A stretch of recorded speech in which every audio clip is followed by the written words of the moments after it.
Hello guys, welcome to tech design study YouTube channel. हम आप सभी के लिए एक न्यू कोर्स को लॉन्च कर रहे हैं जो कि है reverse engineering in NX software. हम ये जो कोर्स है वो एनएक्स 12 वर्जन सॉफ्टवेयर में करने वाले हैं, लेकिन जो भी चीजें हम यहाँ पे सीखेंगे वो एनएक्स के और बाकी वर्जन्स में भी एज इट इज अप्लीकेबल होगी। आपको कोई भी इश्यू नहीं आएगा। सो आप कोई भी एनएक्स का वर्जन यूज कर रहे हो तो आप ये सारी चीजें इजीली वहां पे कर पाओगे, राइट। तो जैसे कि आप इस इमेज में देख पा रहे हो, हमारे पास एक STL फाइल है और एक सेम पैरामेट्रिक मॉडल है। तो ये जो प्रोसेस होती है किसी भी STL फाइल पे से एक पर्टिकुलर पैरामेट्रिक कैड मॉडल को बनाने की, उसी को हम रिवर्स इंजीनियरिंग कहते हैं और उसी को हम इस पर्टिकुलर ट्रेनिंग प्रोग्राम में सीखने वाले हैं। सो गाइज, यहाँ पे कुछ कंटेंट्स लिस्ट आउट है जो कि हम सारा इस पर्टिकुलर ट्रेनिंग प्रोग्राम में कवर करने वाले हैं, राइट। ऑब्वियसली हम रिवर्स इंजीनियरिंग की डेफिनेशन से स्टार्ट करेंगे कि रिवर्स इंजीनियरिंग एग्जैक्टली क्या होता है, उसे हमें क्यों यूज करना पड़ता है, उसकी प्रोसेस क्या होती है ना। फिर हम ये भी देखेंगे कि रिवर्स इंजीनियरिंग के बेनिफिट्स क्या होते हैं और हम उसे किस पर्टिकुलर फाइल फॉर्मेट्स के लिए यूज करते हैं। ओके, अब guys, as a design engineer आप हमेशा इन दो टर्म्स के बारे में सुनोगे जो कि होता है रिवर्स इंजीनियरिंग और रिमास्टरिंग।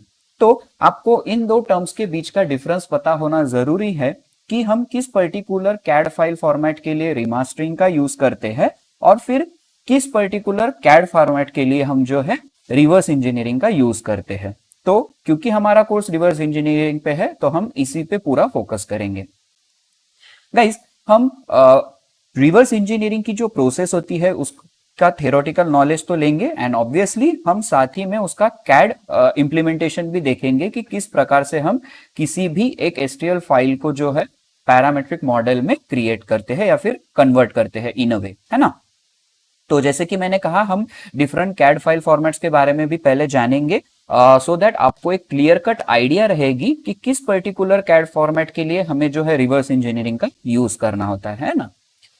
Now guys, reverse engineering start करने से पहले आपको कुछ बेसिक चीजों का आइडिया होना जरूरी है, जैसे कि for example datum planes, datum points, फिर होता है datum coordinate system, work coordinate system जिसे हम WCS कहते हैं। क्यों? क्योंकि इन सारी चीजों का हमें बहुत ज्यादा यूज करना पड़ेगा। रादर हमारी जो रिवर्स इंजीनियरिंग की प्रोसेस होती है वो स्टार्ट ही डेटम प्लेन क्रिएट करने से होती है ना। तो इसीलिए आपको इन सब चीजों का नॉलेज होना जरूरी है। एनएक्स में हम जब रिवर्स करेंगे तो हम सबसे ज्यादा यूज जो करते हैं वो WCS का करते हैं rather than datum coordinate system.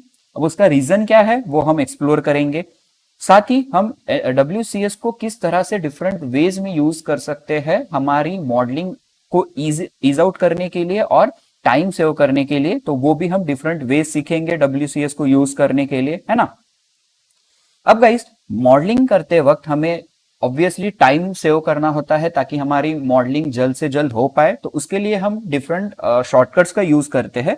तो थ्रू आउट ट्रेनिंग प्रोग्राम में आपको बताऊंगा कि कौन से शॉर्टकट्स जो है वो आपको हमेशा यूज करते आना चाहिए, है ना। अब गाइस, जब भी हम एनएक्स में रिवर्स इंजीनियरिंग करते हैं तो कुछ मॉडलिंग टेक्निक्स होती है जो आपको यूज करने होते हैं। तो यहाँ पे वो सारे मॉडलिंग टेक्निक्स जो है मैंने लिस्ट आउट किए हैं। पार्ट मॉडलिंग हो गया, सरफेस मॉडलिंग, हाइब्रिड मॉडलिंग क्या होता है, एंड देन ऑटो सरफेसिंग या फिर रैपिड सरफेसिंग।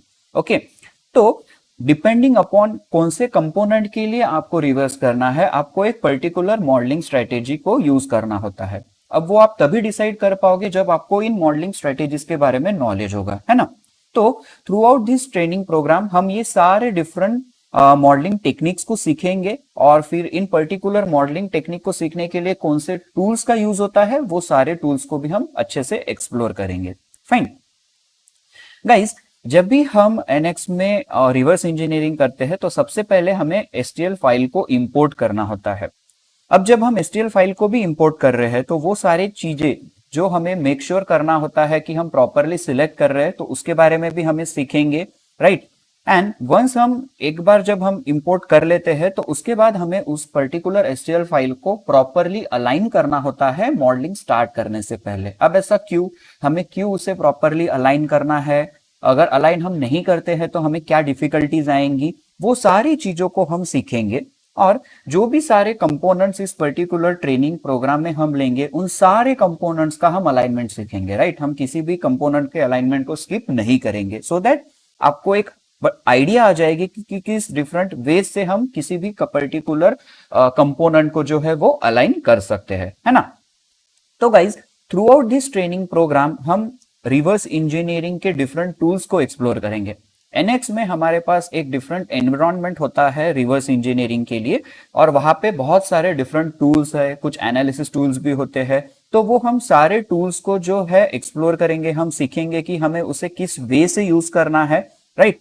हम डिफरेंट मॉडलिंग स्ट्रेटेजीज को एक्सप्लोर करेंगे, जैसे कि मैंने पहले यहाँ बताया है आपको। और हम डिफरेंट मॉडलिंग कॉन्सेप्ट्स को भी देखेंगे, जैसे फॉर एग्जांपल टेंजेंसी कॉन्सेप्ट होता है तो वो क्या है, फिर सरफेस कंटिन्यूटी कॉन्सेप्ट होता है जैसे कि G0, G1, G2। तो आपको कब ये पर्टिकुलर चीजें यूज करनी है तो उसके बारे में भी हम आइडिया लेंगे, हम सीखेंगे, ऑब्वियसली एग्जाम्पल्स के थ्रू। फाइन। तो गाइज हम एनएक्स में रिवर्स इंजीनियरिंग करने वाले हैं, और उसे सीखने के लिए हम टोटल जो है 10 इंडस्ट्रियल कंपोनेंट्स का यूज करेंगे, जिसका एसटीएल फाइल भी आपको प्रोवाइड किया जाएगा, सो दैट आप उसे प्रॉपरली प्रैक्टिस कर पाओगे, राइट। तो जब आप ये 10 इंडस्ट्रियल कंपोनेंट्स को खुद होके कंप्लीटली मॉडल करोगे तो आपको एक अच्छा खासा कॉन्फिडेंस आ जाएगा, एंड देन आप कोई भी जो कंपोनेंट है उसका रिवर्स इंजीनियरिंग इजीली एनएक्स में कर पाओगे, राइट। तो गाइज एक शॉर्ट डेमो देने के लिए अब मैं एनएक्स का सॉफ्टवेयर ओपन कराऊंगा और वहां पे दिखाऊंगा कि किस वे से हमने या फिर हमें रिवर्स इंजीनियरिंग करनी होती है, right. Just a second. Okay, so ये जो है हमारा एनएक्स सॉफ्टवेयर है, ये जो है एनएक्स का 12 वर्जन है। तो जैसे कि आप देख सकते हो ये वही कंपोनेंट है जो कि मैंने इमेज में यूज किया हुआ है। तो ये जो है ये एक पर्टिकुलर एसटीएल फाइल है और उसका फिर हमने एक प्रॉपर कैड मॉडल बनाया हुआ है, ठीक है। तो आप देख सकते हो कि हमने सारे फीचर्स जो है वो प्रॉपरली क्रिएट किए हुए हैं, राइट। तो ये कैसे करना है तो उसके बारे में सीखेंगे। आप देख सकते हो कि पार्ट नेविगेटर में ये जो सारे डिफरेंट टूल्स यूज किए हुए हैं, तो हम वो टूल्स को भी जानेंगे कि कैसे एक पर्टिकुलर फीचर बनाने के लिए हमें डिफरेंट टूल्स का यूज करना होता है। गाइज जैसे कि मैंने कहा था कि एनएक्स के कोई भी वर्जन में हम रिवर्स कर पाएंगे, तो मैं आपको एनएक्स का एक और वर्जन दिखाता हूं जिसमें हम रिवर्स कर सकते हैं। तो ये जो है ये एनएक्स का 2306 वर्जन है। तो जैसे आप यहाँ देख सकते हो ये और एक एग्जांपल है जहां पे हमने रिवर्स किया हुआ है। तो यहाँ पे आप देख सकते हो मैंने यहाँ पे कंपोनेंट्स को सेपरेट नहीं किया हुआ है। जो ब्राउन कलर है वो एसटीएल फाइल है एंड जो ग्रे कलर है वो एक पार्ट मॉडल है।